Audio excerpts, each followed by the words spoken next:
কোনো মানুষ যখন সুখের সময় আল্লাহ তাআলা জিকির করে, বিপদের সময় ওই মানুষটাকে আল্লাহ তাআলা সেই বিপদ থেকে উদ্ধার করেন। কিভাবে? জাকিরিন বান্দা যখন অনবরত জিকির করতে থাকে, তখন ওই জিকিরগুলো ওই জাকিরিন বান্দার নাম ধরে আল্লাহ তাআলার আরশের চতুর্দিকে জিকির করে।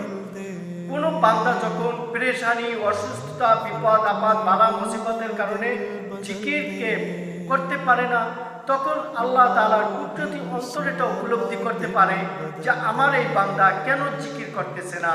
তখন ওই বান্দার প্রতি আল্লাহ তাআলার কুদরতি নজর নিবদ্ধ হয়, যে কারণে ওই বান্দা যেন আল্লাহ তাআলার জিকির করতে পারে, সেই জন্য তাকে সুস্থতার নিয়ামত দান করে, বালা মুসিবত থেকে হেফাজত করে, বিভিন্ন ধরনের আযাব গজব থেকে হেফাজত করে।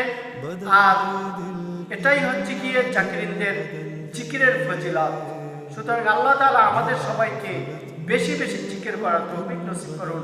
আমিন।